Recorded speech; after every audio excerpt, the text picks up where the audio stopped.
இங்க இருக்கின்ற கீரமங்கலம் பேரூராட்சி 15 வார்டுகளுக்கும் ஒவ்வொரு வார்டுக்கும் ஒரு எல்லா செட் இருக்கு.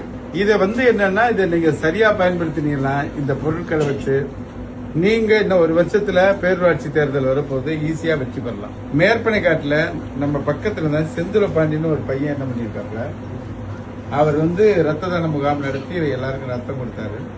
அது முடிச்சுட்டு வர்றப்போ கீரமங்கலம் வளையக்காட்டுல பிள்ளைங்க பசங்க பேட்மிண்டன் விளையாண்டு இருந்தாங்க. நானும் இறங்கி விளையாண்டுட்டு யார் யாரெல்லாம் வச்சு கொடுத்தாங்க. செந்தூர் பாண்டி 11 இடத்துல பேட்மிண்டன் கோர்ட் நெட்டு கட்டி பேட் வாங்கி கொடுத்துருக்காரு. 6 இடத்துல வாலிபால் மேட்ச் நடத்துற மாதிரி அந்த ஊராட்சி முழுவதும் 17 இடத்துல வெறும் 70,000 அவர் ஒரு விளையாட்டு மைதானத்தை உருவாக்கியிருக்காரு. எனக்கே ஆச்சரியமா இருக்கு. அதனால இந்த பொருட்களை வச்சு டிஷர்ட் எல்லாம் கொடுத்துடலாம், போட்டுக்கலாம். அதை திருப்பி ரிட்டர்ன்லாம் கேட்க மாட்டாங்க. இந்த மாதிரி ஸ்போர்ட்ஸ் விளையாடுறப்போ நம்ம அவங்களுக்கு கொடுத்து வாலிபால் கோர்ட் இருக்கு, பேட்மிண்டன் கோர்ட் போடலாம், கேரம் விளையாடலாம். இதெல்லாம் கடைசியா சரியா பயன்படுத்தி ட்ரெஸ் எல்லாம் இருக்கு. இதுல என்னென்னமோ நிறைய இருக்கு. ஆமா, செஸ் போர்டு இருக்கு, இந்த இதுக்கு பேட்மிண்டன் பால் இருக்கு, காக்கெல்லாம் இருக்கு. எல்லாம் என்ன தேவையோ எல்லாமே இருக்கு.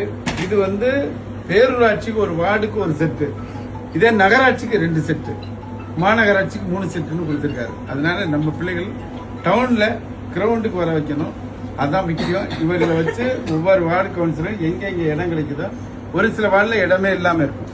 அதை இதை நீங்க செயல்படுத்தினா மிகப்பெரிய வெற்றி அடையும். உங்களுக்கு திருப்பி நீங்க ஜெயிச்சு வர்றதுக்கு ஈஸியா இருக்கும். உங்க பேரெல்லாம் பிள்ளைங்க பேரெல்லாம் உங்க பேரை சொல்லும். அதனால இது ஒரு அருமையான வாய்ப்பு. நீங்க நினைச்சு பார்க்காத அளவுக்கு இதுல எல்லாமே இருக்கு. அதனால எல்லாத்தையும் சரியா பயன்படுத்துங்க. விளையாடுறதுக்கு பிள்ளைகளுக்கு வாய்ப்பு கொடுங்க. அதை நீங்களே கவுன்சிலர் பாத்துங்க.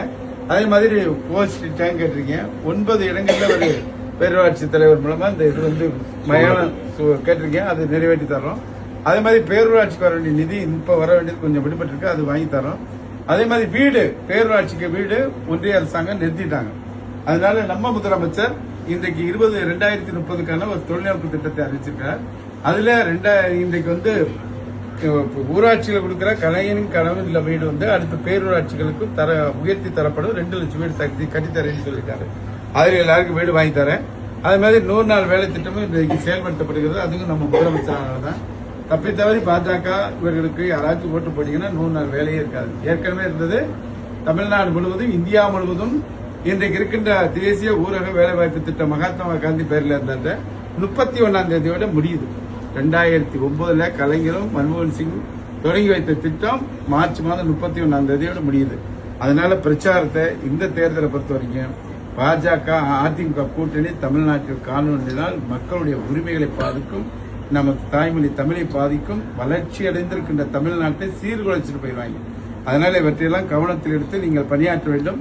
இப்பொழுது இந்த சட்டமன்ற தேர்தலுக்கு பணியாற்றுவதோடு நீங்கள் இந்த வெற்றியின் மூலமாக அடுத்து மீண்டும் இந்த பேரூராட்சியில வெற்றி பெறுவதற்கு அடித்தளமாக இருப்போம். உங்களுக்கும் நாங்கள் உழைக்க தயாராக இருக்கிறோம். அதனால வலைதளங்கள்ல, பேஸ்புக்ல எல்லாரும் எழுதுங்க. இந்த தந்தை பெரியார், பகுத்தறிவு தந்தை பெரியார், அண்ணா, தலைவர் கலைஞரை பற்றி எழுதுங்கள். பாசிச சக்திகளை பற்றி எழுதுங்கள். மற்றவங்களை பத்தி எழுத வேண்டாம். அவங்க 5 வருஷத்துக்கு ஒரு நாளைக்கு வேட்பாளர் வருவாங்க, 15 நாள் கழிச்சு போயிடுவாங்க. அதனால நமக்கு பாசிச பாஜகவை எதிர்க்கணும். அதுக்கு நீங்க களம் அமைக்கிறதுக்கு இந்த விளையாட்டு உபகரணங்களும் நடக்கும். அதே மாதிரி விளையாட்டு போட்டிகளும் நடத்துங்கள் என கேட்டு விடைபெறுகிறேன். நன்றி, வணக்கம்.